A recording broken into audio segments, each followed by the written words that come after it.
ஓம் அமிர்தீஸ்வரியே நமக. ஓம் நம சிவாயா. நாம் இன்னைக்கு ஸ்ரீ குரு கீதை புத்தகத்தில் முதல் அத்தியாயத்தில் 30வது ஸ்லோகம் பார்க்க போகிறோம். அதுக்கு முன்னாடி நேற்று என்ன பார்த்தோன்னு ஒரு ரீகால் பண்ணிட்டு வந்துடலாமா? நேற்று என்ன பார்த்தோம்?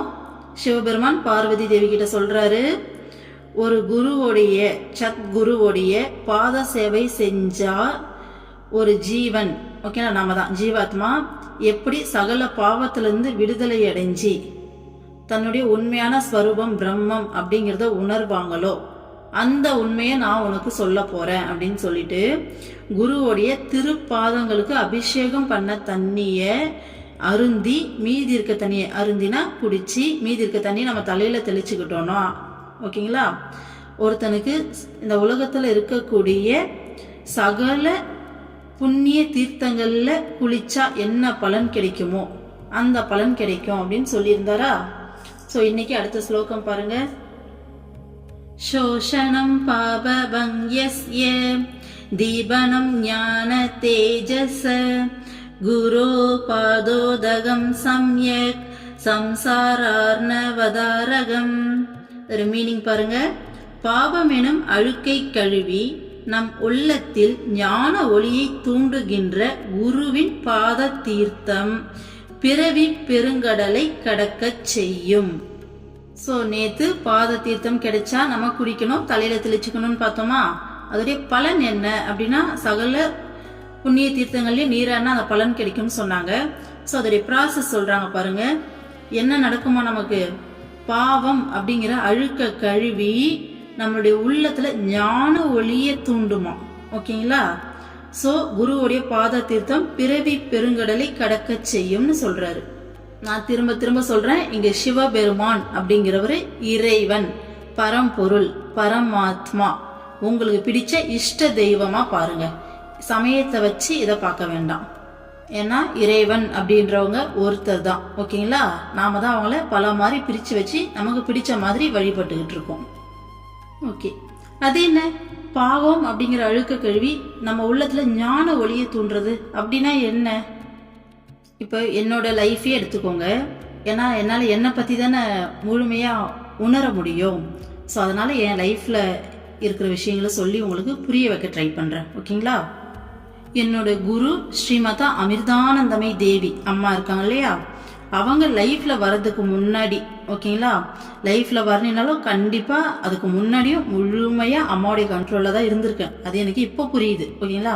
அப்ப ஆனா எதுவுமே தெரியாது இல்லையா? ஸோ அந்த டைம்ல என் லைஃப் எப்படி இருந்தது, என்னுடைய மனசு, என்னுடைய எண்ணங்கள்லாம் எப்படி இருந்தது? முழுமையா அறியாமையில மூழ்கி இருந்தது. எனக்குள்ள ஒரே ஒரு எண்ணம், நான் யாரு, நான் எங்கிருந்து வந்தேன், ஏதோ ஒரு காரணத்துக்காக இங்க வந்திருக்கேன் அப்படிங்கிறத, இது மட்டும்தான் எனக்குள்ள ஒரு தேடுதல் மாதிரி இருந்ததை தவிர மற்றபடி முழுமையான அறியாமையில மூழ்கி இருந்தது என்னோட மனசு. இன்னைக்கு நான் பேசுறேன் இல்லையா, நம்ம இறைவன் அடையறதுக்காக தான் வந்திருக்கோம், இந்த உலகமே ஒரு மாயை அப்படின்னு சொல்லிட்டு எவ்வளோ விஷயம் பேசுறோம், எவ்வளோ விஷயம் சொல்றோம். அன்னைக்கு பாத்தீங்கன்னா இது எதுவுமே எனக்கு தெரியாது, ஓகேங்களா? அதுக்கு முன்னாடி என் லைஃபோடைய கோல் என்னன்னு சொல்லி நான் தேடி அலைஞ்சிருக்கேன். நான் நம்ம லைஃபோடைய பேஷன் என்ன, நம்ம லைஃபோடைய கோல் என்ன அப்படின்னு சொல்லிட்டு அவ்வளோ தேடி இருக்கேன். குரு அப்படின்றவங்க வாழ்க்கையில வந்த பிறகுதான் என் வாழ்க்கையோட அர்த்தமே எனக்கு புரிஞ்சது. நான் இங்க வந்தது இறைவனை அடையிறதுக்கு தான். ஏன்னா இதுக்கு முன்னாடி ரொம்ப சாதாரணமான ஒரு வாழ்க்கை, ஓகேங்களா? ஸோ நான் உண்டு, என் ஃபேமிலி உண்டு, குழந்தைங்க இருக்கு, அவங்கள பார்த்துக்கணும், அவங்கள சேர்த்து வைக்கணும், இந்த முழுமையான இந்த உலக வாழ்க்கை ஆஸ் யூஷுவலா எப்படி இருக்குமோ அந்த மாதிரி இருந்த ஒரு வாழ்க்கை.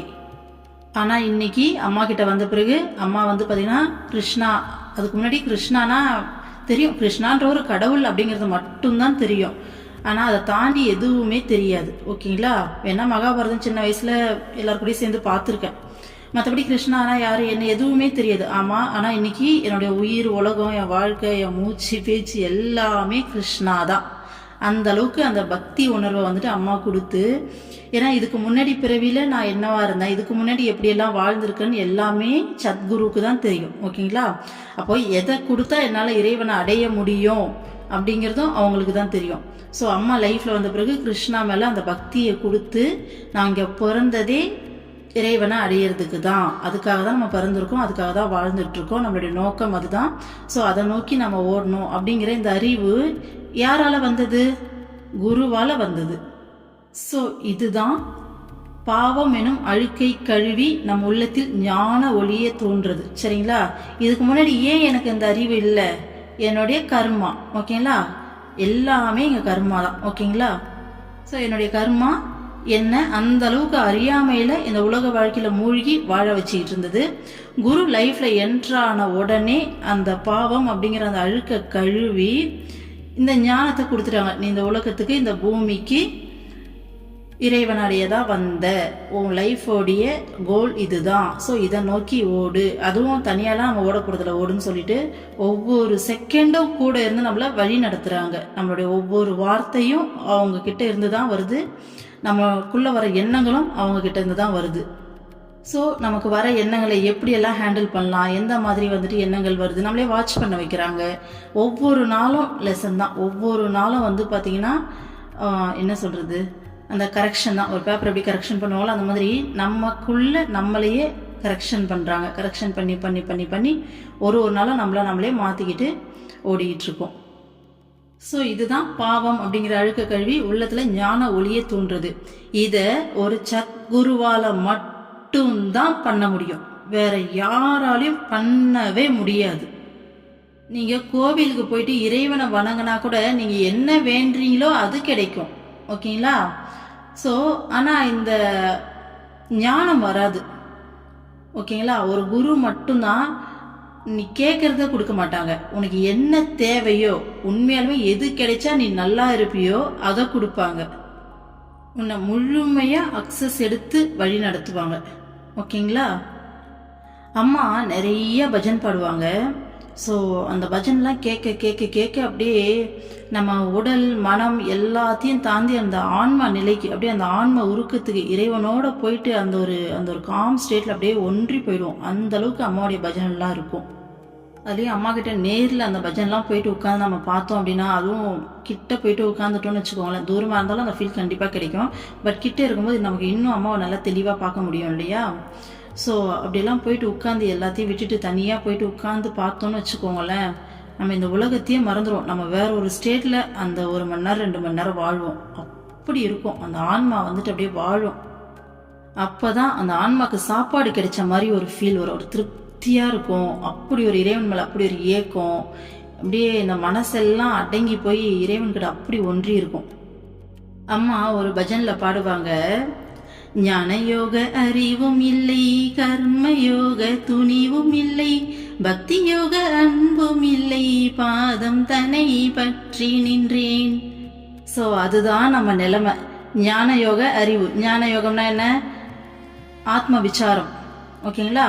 நான் யாரு எங்கிருந்து வந்தேன்னு சொல்லி விசாரிச்சு உள்ள போயிட்டு நம்மளையே நம்ம கேள்வி கேட்டு கேட்டு கேட்டு இந்த எண்ணங்கள் யாருக்கு வருது, எங்கிருந்து வருது, ஸோ இதனால் இந்த எண்ணங்கள் சதா சர்வ காலமும் வந்துட்டே இருக்கு. இந்த எண்ணங்கள் வரதால என் மனசுக்குள்ள என்ன டக்கு நம்ம ரியாக்ட் பண்றோம் இல்லையா? அந்த மனசை கவனிச்சு நம்மளே விசாரிச்சு ஆத்ம விசாரம். ஓகேங்களா? ஞானம் அடையுது. அதுதான் ஞான யோகம். ஓகேங்களா? கர்ம யோகம் அப்படிங்கிறது செய்யற எல்லா செயலையும் இறைவனுக்கு அர்ப்பணிச்சு செய்யறது, இறை உணர்வோடு செய்து பலனை எதிர்பார்க்காம செய்யற செயல்ல மட்டும் கவனம் செலுத்தி செய்யுது. கிருஷ்ணர் பகவத்கீதையில சொல்லியிருப்பாரு, ஸோ அர்ஜுனா, நீ இந்த போர்ல தோல்வி அடைஞ்சாலும் வருத்தப்படக்கூடாது, வெற்றி அடைஞ்சாலும் சந்தோஷப்படக்கூடாது, செய்யற செயல் மேல கவனத்தை வச்சு இறைவனுக்கு அர்ப்பணிச்சு இந்த செயலை செய் அப்படின்னுவாரு. ஸோ அதுதான் கர்ம யோகம். ஓகேங்களா? பக்தி யோகம் அப்படிங்கிறது முழுமையா இறைவன் மேல அன்பு உணர்வு. ஓகேங்களா? ஸோ இறைவன் மேல அந்த அன்பால, இறைவா எனக்கு நீங்க மட்டும் போதும், வேற எதுவுமே வேணாம்னு சொல்லி அந்த அன்பால முழுமையா பெனஞ்சி நீ வேற நான் வேற இல்லைன்னு சொல்லி அப்படியே கலந்து போயிடுவாங்க. மீராபாய் கதை எல்லாருமே கேள்விப்பட்டிருப்பீங்க இல்லையா? ஸோ கிருஷ்ணருக்கு மீராபாய் அப்படின்னு சொல்லி கிருஷ்ண பக்தை இருப்பாங்க. ஸோ அதுதான் பக்தி யோகம். ஓகேங்களா? ஸோ அதுதான் பக்தி யோகம். ஓகேங்களா? அப்பா அம்மா சொல்றாங்க பாருங்க, ஞான யோக அறிவும் இல்லையா? நம்மள ஆத்ம விசாரம் பண்ண சொல்லி நம்ம பண்ணி ஞானம் அடைஞ்சிருவோமா சொல்லுங்க? மனசு அவ்வளோ ஆட்டம் காமிக்கும், கொஞ்சம் நெஞ்சமெல்லாம் காமிக்காது. ஸோ அதை பண்ணி பார்த்தா தான் தெரியும். நம்மளால என்ன சொல்றது, கொஞ்ச நேரம் அமைதியாக இருந்தாலே பெரிய விஷயம். 1008 எண்ணங்கள் வந்துகிட்டே இருக்கும். ஓகேங்களா? ஸோ ஞான யோக அறிவும் இல்லை, கர்ம யோக துணிவும் இல்லை. செய்யற எல்லா செயலும் இறைவனுக்கு அர்ப்பணிச்சு பலனை எதிர்பார்க்காம செய்யற தைரியம், கட்ஸ் நம்மகிட்ட இருக்கா சொல்லுங்க? அம்மா லைஃப்ல இவ்வளோ விஷயங்களை சொல்லி கொடுத்தே இன்னும் கூட அந்த பாவம் முழுமையா வரல. ஓகேங்களா? செய்யற எல்லா செயலும் இறைவனுக்கு அர்ப்பணிச்சு செய்ய, இறைவனுக்காக செய்யறன்னு செய்யன்னு எவ்வளோ சொல்றாங்க. மாறி இருக்கும், கண்டிப்பா மாறி இருக்கும். ஆனா முழுமையா மாறணுமான்னு கேட்டா இல்லை. அப்ப நம்ம தனிப்பட்ட முறையில பண்ணிடுவோமா? ஸோ அதுதான் ஞான யோக அறிவும் இல்லை, கர்ம யோக துணிவும் இல்லை, பக்தி யோக அன்பும் இல்லை.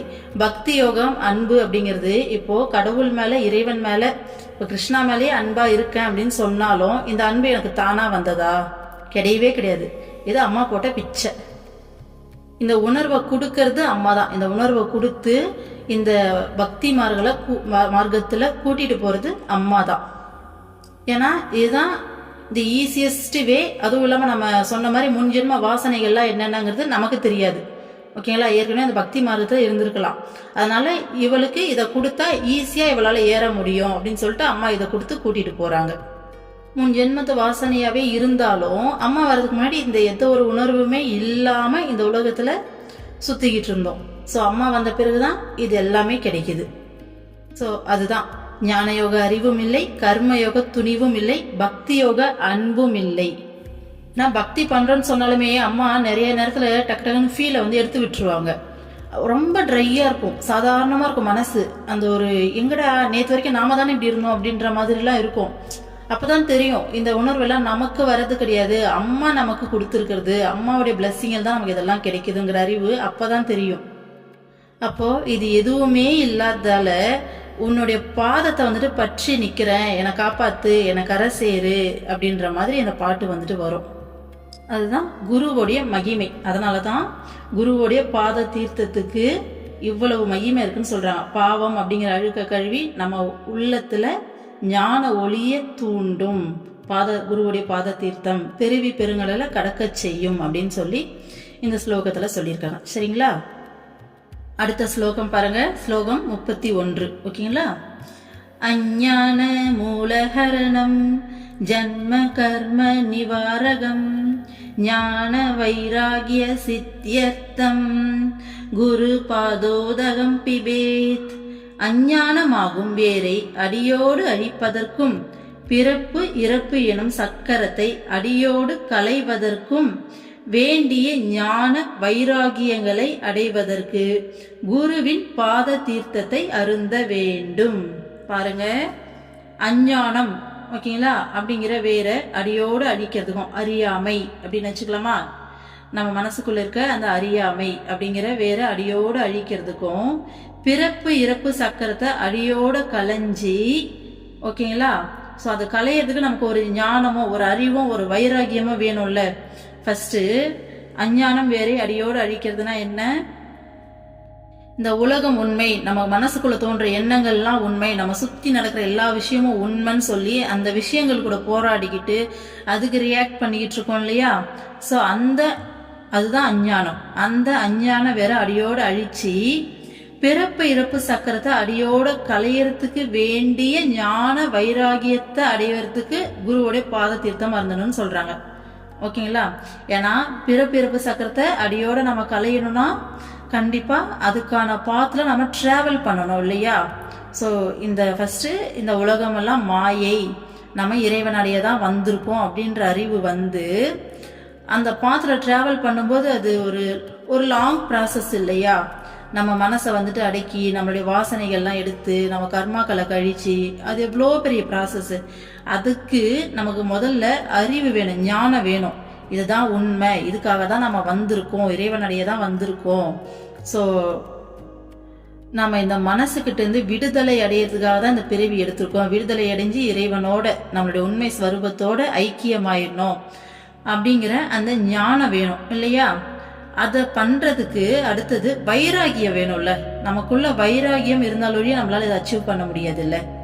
ஏன்னா நம்ம இந்த ப்ராசஸ்ல இருக்கும்போதே சுத்தி உலகத்தை பார்க்கும்போது எல்லாரும் ரொம்ப சந்தோஷமா இருக்க மாதிரி, நாம ஏதோ கஷ்டப்படுறோமோ அப்படியெல்லாம் நம்ம மனசு நம்மளை ஏமாத்தோம். ஓகேங்களா? ஏன்னா நம்ம பெருசா டிவி பார்க்க மாட்டோம், மற்ற விஷயங்களை என்ஜாய் பண்ண மாட்டோம். நம்மளுடைய உலகமே கடவுள், இறைவன், குரு அப்படின்ற மாதிரி இருக்குமா. ஆனா இது ஒரு சொகுசான ரொம்ப சந்தோஷமான உலகம். அதை அனுபவிக்கிறவங்களுக்கு தான் தெரியும். இதை விட சந்தோஷம் வெளியில இருக்கிறது ஒண்ணுமே கிடையாது, குப்பை. ஓகேங்களா? ஸோ அதை அனுபவிக்கிறவங்களுக்கு தான் தெரியும். இருந்தாலும் நம்ம மனசு ஒரு சில டைம்ல நம்ம கிட்ட ப்ளே பண்ணும், நம்மளை ஏமாத்தோம். ஓகேங்களா? அப்போ அந்த மாதிரி நேரங்கள்ல நம்ம அதுவும் இல்லாம நிறைய ரொம்ப தூரம் இன்னும் எவ்வளோடா இருக்கு, முடியலையே, இன்னும் எவ்வளவு தூரம் தான் நம்ம போகணுமோ தெரியலையே அப்படின்ற மாதிரியான விஷயம்லாம் தோணும் இல்லையா? அப்போ நமக்கு அந்த வைராகியம் இருந்தா தானே நம்மளால அதுல டிராவல் பண்ண முடியும். வைராகியம் இல்லைன்னா ஈஸியா நம்ம வெளில போயிடுவோம் இல்லையா? குரு இருக்கிறதால அவ்வளவு ஈஸியா வெளிலலாம் போக முடியாது, வாய்ப்பே இல்லை. கரெக்டா பிடிச்சி இழுத்துட்டு போயிடுவாங்க. இருந்தாலும் சொல்றேன். ஸோ அந்த வைராகியத்தையும் அந்த ஞானத்தையும் அந்த அறியாமையை அழிக்கிறதுக்கும் நமக்குள்ள ஞானத்தை கொடுத்து அந்த வைராகியத்தை கொடுக்கறதுக்கு குருவுடைய பாத தீர்த்தம் நம்ம அருந்தணும், குடிக்கணும்னு சொல்றாரு. சரிங்களா? குருவுடைய பாத தீர்த்தத்தை குடிக்கணும்னு சொன்னார் இல்லையா? அதனுடைய பலன்கள் என்ன, ஏன் அதை குடிக்கணும்னு சொல்லிட்டு வராங்க. ஓகேங்களா? ஸோ நமக்குள்ள இருக்க அறியாமையை அழிச்சு, ஓகேங்களா, இந்த பிறப்பு இறப்பு சக்கரத்தை அடியோட கலைஞ்சு இந்த பிறவிலே நான் முக்தி அடையணும். அதுக்காக நான் எவ்வளோ வேணாலும் உழைக்கிறதுக்கு, பாடுபடுறதுக்கு, இல்லை அதுக்கான என்னுடைய கர்மாக்கள்லாம் வரும்போது அதை ஃபேஸ் பண்ணுறதும் நாம் அதிகமாக ஃபேஸ் பண்ண வேணாம். குரு இருக்கிறதால குரு தாங்கிப்பாங்க. 99% நம்ம எந்த அளவுக்கு சரணாகதியில் இருக்கோமோ அந்த அளவுக்கு அவங்க தாங்குவாங்க. சரிங்களா? இருந்தாலும் அதுக்குமே ஒரு கட்ஸ் வேணும்ல. ஓகேங்களா? அதை பண்ணிட்டு இறைவன் குரு அந்த முழுமையா சரணாகதி அடைஞ்சு இந்த பாதையில டிராவல் பண்றதுக்கான வைராகியத்தை குருவோடைய பாத தீர்த்தம் கொடுக்குமா. இந்த குணங்கள் எதுவுமே நமக்குள்ள நேச்சரா வர்றது கிடையாது. ஓகேங்களா? நம்ம ஏன்னா இதுக்கு முன்னாடி ஒரு வாழ்க்கையில நம்ம எப்படி வாழ்ந்திருக்கோம் நமக்கு தெரியும். ஸோ இன்னைக்கு ஒரு வைராகியம் இருக்கு, நம்ம ஓடுறோம்னா இது குருவோடைய கருணை, குருவோடைய பிளஸ்ஸிங், குருவோடைய அருள். அதனாலதான் நமக்குள்ள இந்த வைராகியம், இந்த எண்ணம் அத்தனையுமே கடவுள் பின்னாடி ஓடிட்டு இருக்கோம். ஓகேங்களா? ஸோ அது குருவுடைய பாத தீர்த்தம் கொடுக்கும் அப்படின்னு சொல்றாங்க. ஸோ குருவுடைய பாத தீர்த்தத்துக்கு எவ்வளவு மகிமை இருக்குன்னு பாருங்க. அடுத்த ஸ்லோகம் பாருங்க. குரு பாதோதகம் பானம் குரு ருச்சிஷ்ட போஜனம் குரு மூர்த்தே சதா தியானம் குரோர் நாம்ன சதா ஜப. குருவின் பாத தீர்த்தத்தை அருந்தி குரு உண்ட உணவின் மீதியை பிரசாதமாக உண்டு குருவின் திருவடிவை எப்போதும் தியானித்து குருவின் திருநாமத்தை சதா ஜபிக்க வேண்டும். சோ இந்த பிறவி பெருங்கடலை கடக்கிறதுக்கு நம்ம என்ன மாதிரியான பாவத்துல இருக்கணும் அப்படின்னு சொல்றாங்க பாருங்க. குருவோடைய பாத தீர்த்தத்தை அருந்தி குரு உண்ட உணவோடைய மிச்சத்தை பிரசாதமா நினைச்சு சாப்பிட்டு குருவோடைய திருவடிவை நம்ம மனசுக்குள்ள எந்நேரமும் குருவோடைய உருவத்தை தியானிச்சுக்கிட்டு, குருவோடைய உருவத்தை நம்ம மனசுக்குள்ள பாக்குறதே தியானம் தான். ஸோ அப்ப எந்த நேரமும் குருவோடைய நினைவுல இருக்கிறது. ஓகேங்களா? ஸோ அப்படி இருந்து குருவோடைய திருநாமத்தை சதா ஜபிக்கணும் அப்படின்னு சொல்றாங்க. ஓகேங்களா? ஸோ கடைசி ஸ்லோகத்து வரைக்கும் என்ன சொல்லிட்டு இருந்தாங்க? குருவோடைய பாத தீர்த்தத்தை குடிச்சு தலையில தெளிச்சுக்கணும்னு சொன்னாங்க. இப்போ அடுத்தது என்ன சொல்றாங்க? குரு உண்ட உணவோடைய மீதியை நம்ம பிரசாதமா நினைச்சு சாப்பிடணுமா. ஓகேங்களா? ஸோ இதை சொல்லும் போது எனக்கு ஒரு சின்ன கதை ஒண்ணு ஞாபகம் வருது. புகை நமச்சிவாயர், குரு நமச்சிவாயர் அப்படின்றவங்க திருவண்ணாமலையில வாழ்ந்த குரு சீடர். ஓகேங்களா? இதுல புகை நமச்சிவாயர் அப்படிங்கிறவர் குரு, குரு நமச்சிவாயர் அப்படிங்கிறவர் சீடர். ஓகேங்களா? சீடரை ஏன் குரு நமச்சிவாயர்னு சொல்றாங்கன்னு சொல்லி பார்ப்போம். சோ புகை நமச்சிவாயர் திருவண்ணாமலையில ஒரு குகையில வாழ்ந்துகிட்டு வராரு. ஓகேங்களா? அவர்கிட்ட இவர் பாத்தீங்கன்னா சீடரா சேர்றாரு, சேர்ந்து அங்க வாழ்ந்துகிட்டு வராரு. சோ குருவுக்கு இந்த சேவைகள்லாம் செஞ்சு வாழ்ந்துட்டு வராரு.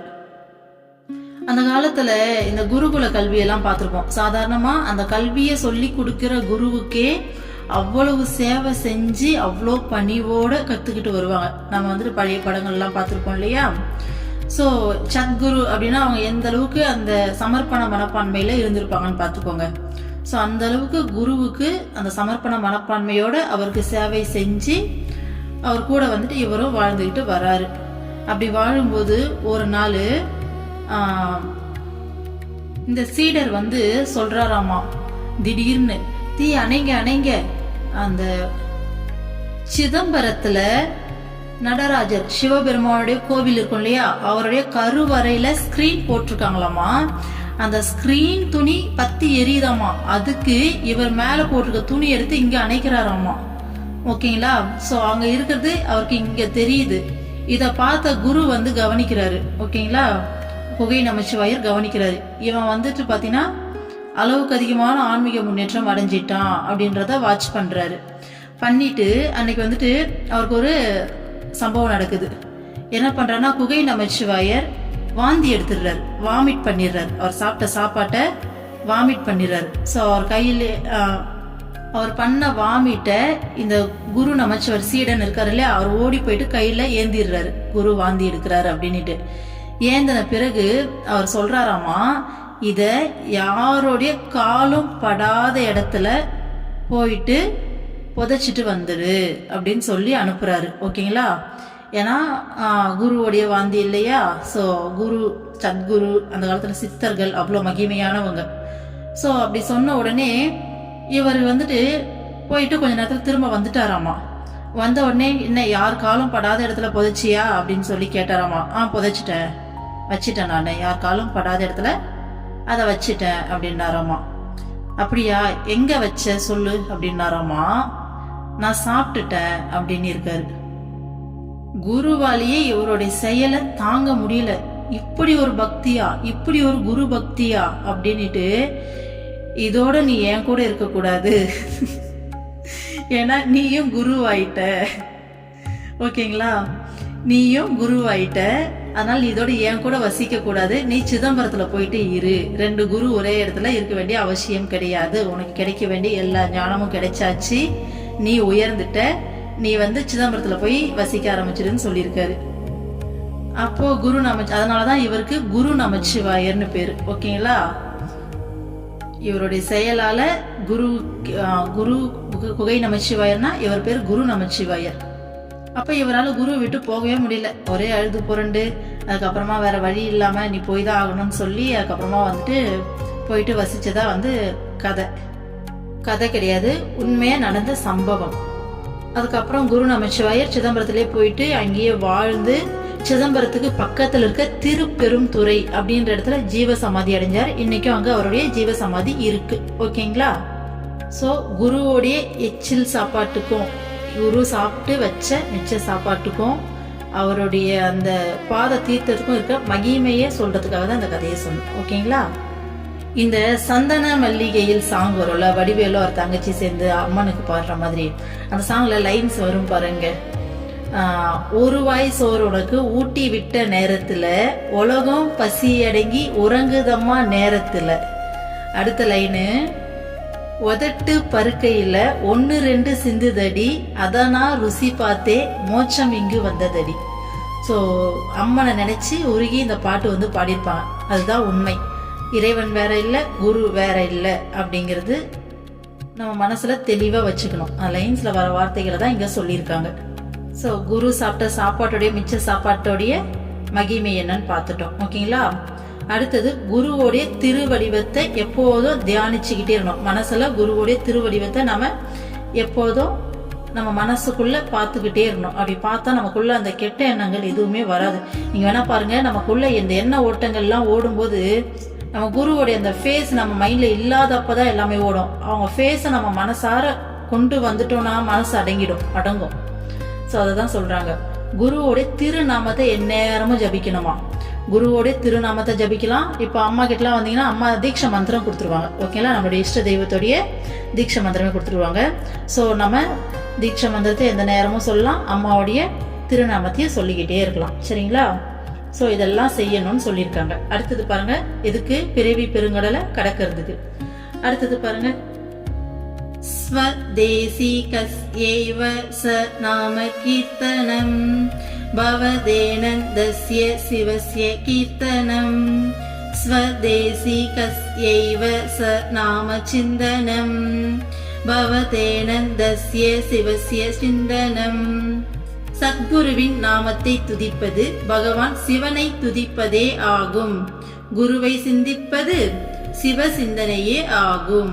பாருங்க, சத்குருவை சிந்திக்கிறது அப்படிங்கிறது நம்ம சிவன் அப்படிங்கிறது இங்க பரபிரம்மம், யூனிவர்ஸ் எனர்ஜி, உங்களுடைய இஷ்ட தெய்வம்.